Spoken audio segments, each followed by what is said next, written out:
पश्चिम बंगाल की राजनीति में इस समय तेजी से बड़े बदलाव देखने को मिल रहे हैं।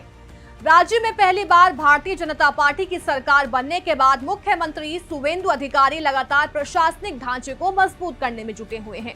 सरकार बनने के बाद से ही एक के बाद एक बड़े फैसले लिए जा रहे हैं और अब इसी कड़ी में मुख्यमंत्री ने एक और अहम नियुक्ति कर दी है। वरिष्ठ IAS अधिकारी मनोज कुमार अग्रवाल को पश्चिम बंगाल का नया मुख्य सचिव नियुक्त किया गया है।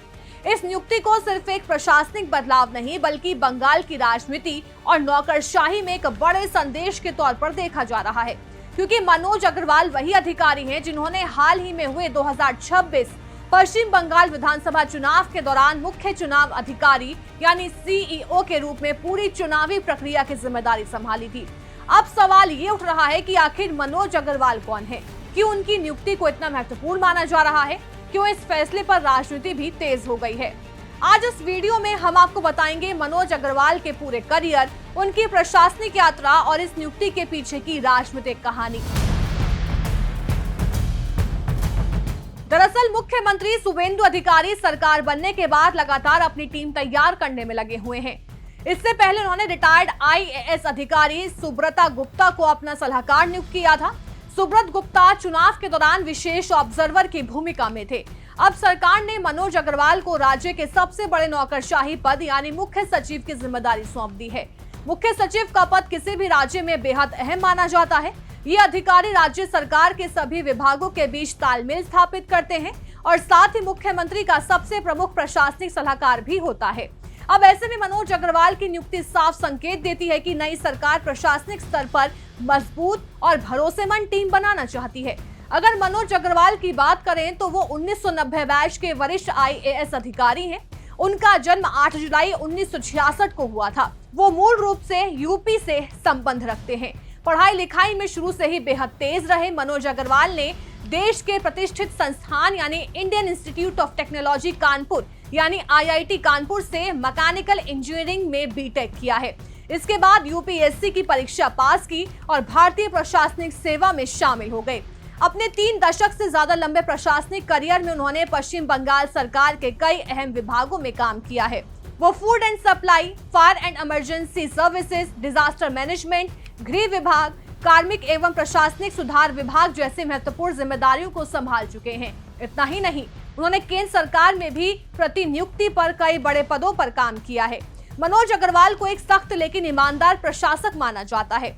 यही वजह है कि राज्य की नौकरशाही में उनकी छवि काफी मजबूत मानी जाती है। वो वर्तमान में राज्य IAS एसोसिएशन के प्रेसिडेंट भी बताए जाते हैं। प्रशासनिक अनुभव और शांत कार्यशैली की वजह से वो सरकार और अधिकारियों दोनों के बीच भरोसेमंद अधिकारी माने जाते हैं। मार्च 2025 में पश्चिम बंगाल का मुख्य चुनाव अधिकारी नियुक्त किया गया था। उस समय राज्य में विधानसभा चुनाव की तैयारियां चल रही थी। चुनावी माहौल बेहद संवेदनशील माना जा रहा था, क्योंकि बंगाल में हर चुनाव के दौरान हिंसा और तनाव की खबरें सामने आती रही हैं। लेकिन इस बार चुनाव प्रक्रिया को शांतिपूर्ण तरीके से कराने की जिम्मेदारी मनोज अग्रवाल के कंधों पर थी।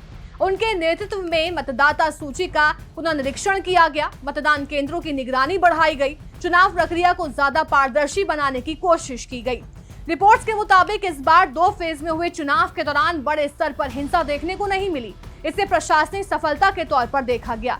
हालांकि विपक्षी दल यानी ऑल इंडिया तृणमूल कांग्रेस ने चुनाव प्रक्रिया पर सवाल भी उठाए। पार्टी का आरोप था कि कुछ अधिकारियों ने बीजेपी के पक्ष में काम किया। चुनाव में हार के बाद TMC ने ये आरोप और तेज कर दिए हैं। अब जब मनोज अग्रवाल को मुख्य सचिव बनाया गया तो TMC इसे राजनीतिक इनाम बता रही है। राजनीतिक विश्लेषकों का मानना है कि ये नियुक्ति इसलिए भी खास है क्योंकि पश्चिम बंगाल में पहली बार बीजेपी की सरकार बनी है और मुख्यमंत्री शुवेंदु अधिकारी प्रशासनिक स्तर पर तेजी से बदलाव कर रहे हैं। पहले नंदिनी चक्रवर्ती मुख्य सचिव थी, लेकिन चुनावी प्रक्रिया के दौरान बदलाव हुए और बाद में दुष्यंत नरियाला को जिम्मेदारी दी गई। अब उन्हें दिल्ली स्थित बंग भवन में प्रिंसिपल रेसिडेंट कमिश्नर बनाया गया है और उनकी जगह मनोज अग्रवाल को लाया गया। दिलचस्प बात यह भी है कि मनोज अग्रवाल 31 जुलाई 2026 को रिटायर होने वाले हैं, यानी उनका कार्यकाल बहुत लंबा नहीं होगा। लेकिन राजनीतिक गलियारों में ये चर्चा भी तेज है कि उन्हें एक्सटेंशन मिल सकता है। फिलहाल सरकार की तरफ से इस पर कोई आधिकारिक जानकारी सामने नहीं आई है। सोमवार को हुई कैबिनेट बैठक में मनोज अग्रवाल की मौजूदगी ने भी राजनीतिक हलकों में चर्चा बढ़ा दी थी। टीएमसी ने उस समय भी सवाल उठाए थे कि चुनाव के तुरंत बाद उन्हें इतनी बड़ी जिम्मेदारी क्यों दी जा रही है। अब देखने वाली बात ये होगी, क्या मुख्य सचिव बनने के बाद मनोज अग्रवाल पश्चिम बंगाल के प्रशासनिक ढांचे में क्या बड़े बदलाव करते हैं और नई सरकार के एजेंडे को लागू करने में उनकी क्या भूमिका रहती है। फिलहाल इतना तय है कि बंगाल की राजनीति में ये नियुक्ति आने वाले दिनों में और भी बड़ी बहस की वजह बन सकती है।